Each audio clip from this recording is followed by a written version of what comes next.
Okay, let's talk the history of Peeta Mellark and his leg. So it's the 74th games. Peeta Mellark has aligned himself with the careers, and Katniss is stuck up in a tree. She sees them all together, and she does not trust Peeta. She's very upset. She decides to release a nest of tracker jackers down onto the group. She is subsequently stung as well, and Peeta and the group of careers are injured. Peeta then comes running over to Katniss and is like, "You gotta get out of here."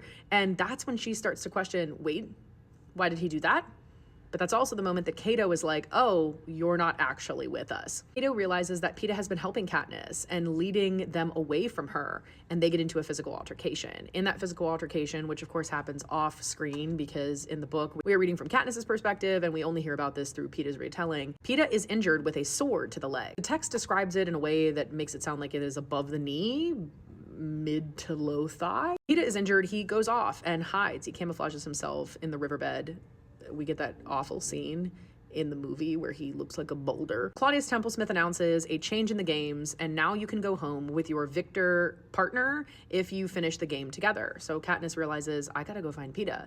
She finds Peeta, she helps nurse him back to somewhat health. He has had an infection set in within that cut. The cut is bone deep, so there's only so much she can do, but she gets him back to a condition that he can at least walk a bit.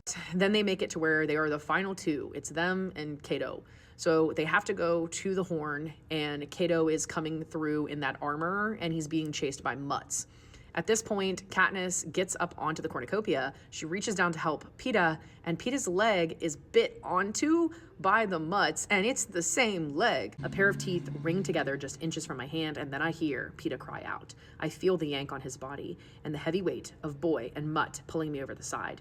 If not for the grip on my arm, he'd be on the ground. But as it is, it takes all of my strength to keep us both on the curved back of the Horn. After this, we have that scene that is in the movie where Cato has Peeta, and Peeta kind of marks an X on his hand. Katniss shoots at Cato. Cato falls over, and Peeta is left on top of the cornucopia. He's bleeding so much. She says that the wound has opened up again. It's really bad, and he's starting to look very pale. So she takes one of her arrows and she makes a tourniquet on his leg. However, in order to put Cato out of his misery, she needs to shoot Cato in the head to try to get the both of them home and get Peeta medical attention. So she has to take that arrow off, use it, and then Peeta doesn't have a tourniquet. So he starts to lose a lot of blood. By the time they get to the scene with the berries, Peeta is inches away from death. It's very reminiscent of what's going on with Haymitch towards the end of his games. So yeah, unfortunately, they have to amputate Peeta's leg in order to save his life. I think that it might have been salvageable if it were just the cut, but the prolonged infection, additionally the bites and the gnawing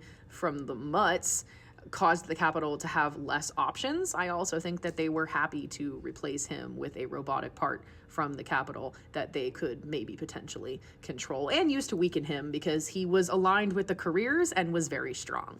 And Katniss doesn't even find out about this injury until they go live on Caesar Flickerman's after special show, the reunion, if you will. But if you love the Hunger Games, you love Peeta, or you are upset about his leg, be sure to let me know in the comment section and hit that follow button.